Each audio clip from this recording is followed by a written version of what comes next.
A small farm is not a small farm is not a small farm. Small farms come in all shapes, sizes, and forms, and no two are exactly the same.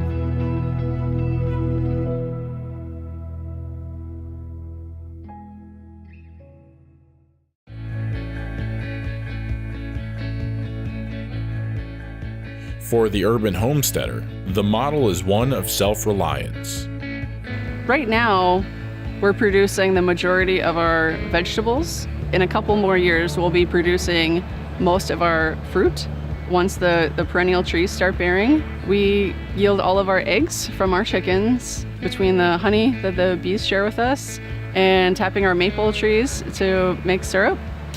We get the majority of our sugar sources right from our 4/10 of an acre in the city.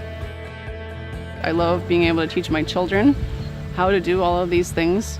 The home is a place of production, and there is dignity in that. There is gratification in that. For the urban farmer, gratification may come in the form of giving new life to vacant lots. If we hadn't taken them up, they likely would just be grass, they'd be somebody's responsibility to mow. That falls on the city, so that's taxpayer dollars that have to go towards maintaining these city lots that nobody either wants to buy or can't buy. So what we're doing really is adding some beauty to the neighborhood or adding some interest. It's an interesting juxtaposition. I mean, people think of farms, as these sort of idyllic places out in the country. So we bring a little bit of that, into the city, and I think people see that. People walking by and seeing what's happening maybe puts them in better touch with what's happening in their city. Maybe makes them see that, maybe that's something they could do or that's something they could participate in. And yet for another farmer, it's about a deep connection to soil health and food nutrition.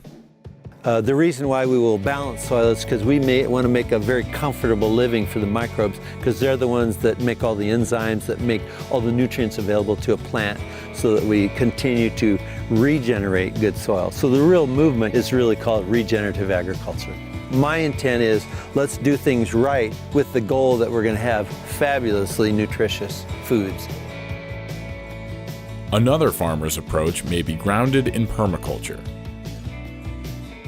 When we talk about permaculture as agriculture, we're often talking about permanent agriculture, creating productive, food-producing farm systems that use perennials so that the ground can stay covered and so that it can capture sun all year long and on multiple levels.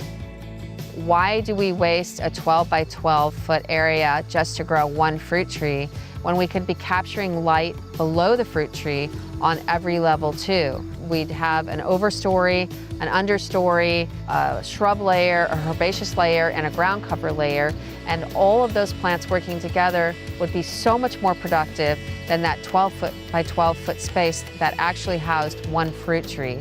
Every small farm has a unique set of limitations, motives, or inspirations that shape its operation. Yet all have the ability to create a positive impact on the land and community around them.